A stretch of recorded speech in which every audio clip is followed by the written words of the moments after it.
జై శ్రీరామ్. రామాయణం అనగానే మనందరికీ గుర్తుకు వచ్చేది రాముడి విజయం, సీతమ్మ పవిత్రత. కానీ పట్టాభిషేకం తర్వాత సీతమ్మను రాముల వారు అడవుకు పంపడం అనేది ఇప్పటికీ ఒక పెద్ద చర్చే. ఒక సామాన్యుడి మాట విని గర్భవతి అని కూడా చూడకుండా రాముడు అంత కఠినంగా ఎందుకు ప్రవర్తించాడు? దీని వెనుక ఉన్న అసలు రహస్యమేమిటి?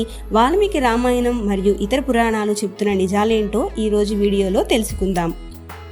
రాముడు కావాలని సీతను వదలలేదు. ఇది విధి రాసిన శాపం మాత్రమే. సీతారాముల వియోగానికి ఎన్నో కారణాలు ఉన్నాయి. అందులో ముఖ్యమైన కారణం భృగు మహర్షి శాపం. ఒకానొక సమయంలో దేవతలకు రాక్షసులకు ఘోరమైన యుద్ధం జరుగుతుంది. దేవతల ధాటికి తట్టుకోలేక రాక్షసులు ప్రాణభయంతో భృగు మహర్షి ఆశ్రమానికి పరిగెత్తారు. ఆ సమయంలో మహర్షి ఆశ్రమంలో లేరు. ఆయన భార్య అక్కడ ఉన్నారు. శరణు కోరి వచ్చిన రాక్షసులకు ఆమె అభయం ఇచ్చింది. తన తపశ్శక్తితో దేవతలు ఆ ఆశ్రమంలోనికి ప్రవేశించకుండా ఒక రక్షణ కవచాన్ని కూడా ఏర్పాటు చేసింది. రాక్షసులు ఆశ్రమంలోనే ఉండి మళ్లీ శక్తిని పుంజుకుంటే లోకానికి ముప్పు వాటిల్లుతుందని దేవతలంతా కూడా భయపడ్డారు. వారు మహావిష్ణువును ప్రార్థించారు. విష్ణుమూర్తి అక్కడకు వచ్చి రాక్షసులను వదలమని భృగు మహర్షి భార్యను కోరాడు. కానీ ఆమె శరణు కోరి వచ్చిన వారిని రక్షించడం నా కర్తవ్యం, నేను వారిని వదలను అని ఖచ్చితంగా చెప్పింది. ధర్మానికి విరుద్ధంగా రాక్షసులకు రక్షణ కల్పిస్తుందని భావించి లోక కళ్యాణం కోసం విష్ణుమూర్తి తన సుదర్శన చక్రంతో ఆమె శిరస్సును ఖండించాడు. మహర్షి ఆశ్రమానికి తిరిగి వచ్చేసరికి తన భార్య విగత జీవిగా పడి ఉండడం చూసి తల్లడిల్లిపోయాడు. ఆగ్రహంతో ఊగిపోతూ విష్ణుమూర్తిని ఉద్దేశించి ఇలా శపించాడు. నేను లేని సమయంలో అపరాధం చేయని నా భార్యను సంహరించి నాకు భార్యా వియోగాన్ని కలిగించావు. కాబట్టి నీవు కూడా భూలోకంలో మనుషుడిగా జన్మించి చాలా సంవత్సరాల పాటు భార్యా వియోగాన్ని అనుభవిస్తావు అని శపించాడు.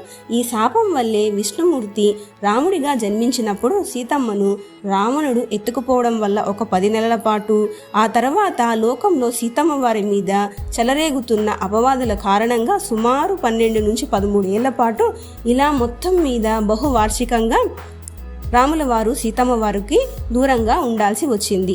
దేనికైనా కర్మఫలం తప్పదు అని అంటారు కదా, ఇదే కర్మ సిద్ధాంతం. పట్టాభిషేకం తర్వాత సీతాదేవి గర్భవతి అని తెలిసి అయోధ్య అంతా కూడా సంతోషంగా ఉంది.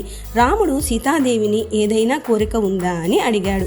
సీతమ్మ తల్లి నవ్వుతూ, స్వామి, నాకు గంగా తీరాన ఉన్న ఋషి ఆశ్రమాలను సందర్శించి అక్కడ మునిపత్నులతో గడపాలని ఉంది అని కోరింది. అదే సమయంలో భద్రుడు అనే చారుడు వచ్చి ప్రజలు సీతమ్మ పట్ల అనుకుంటున్న అపవాదుల గురించి రాముడికి చెప్తాడు. ఆ మాటలు విన్న రాముడి గుండె చెరువైపోయింది.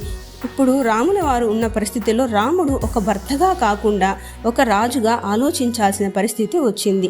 రాజు అనేవాడు ఆదర్శంగా ఉండాలి. ప్రజల మనసులో చిన్న సందేహం ఉన్నా కూడా అది రాజ్యానికి క్షేమం కాదు కదా. అందుకే రాముడు తన వ్యక్తిగత సుఖాన్ని వదులుకొని ప్రజాస్వామ్య విలువలకు ప్రాణం పోశాడు. ఒక రాజుగా రాముడు చేసింది సరైనదేనా? మీరు ఆ స్థానంలో ఉంటే ఏం చేసేవారు? రాముడు సీతమ్మ వారిని అడవికి పంపింది శిక్షగా కాదు, రక్షణగా. అయోధ్యలో ఉంటే ప్రతిరోజు కూడా ప్రజల మాటలతో సీతమ్మ వారు కృంగిపోయేవారు. వాల్మీకి ఆశ్రమం లాంటి ప్రశాంతమైన ప్రదేశంలో ఆమె సుఖంగా ప్రసవిస్తుందని రాముల వారు భావించారు.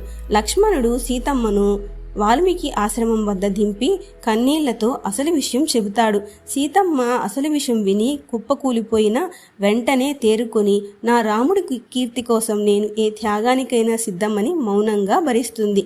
అక్కడ ఆమె లవకుశులకు జన్మనిచ్చింది. వారు రాజప్రసాదంలో పెరిగితే కేవలం యువరాజులయ్యేవారు. కానీ వాల్మీకి శిక్షణలో వారు వీర విద్యావంతులుగా ఎదిగారు. చాలామంది రాముడు సుఖంగా ఉన్నాడు అని అనుకుంటారు. కానీ సీతమ్మ అడవికి వెళ్ళినప్పటి నుంచి కూడా రాముడు నేల మీద పడుకుంటూ ఏకభుక్తం చేస్తూ ఒక మునిలాగా జీవించాడు.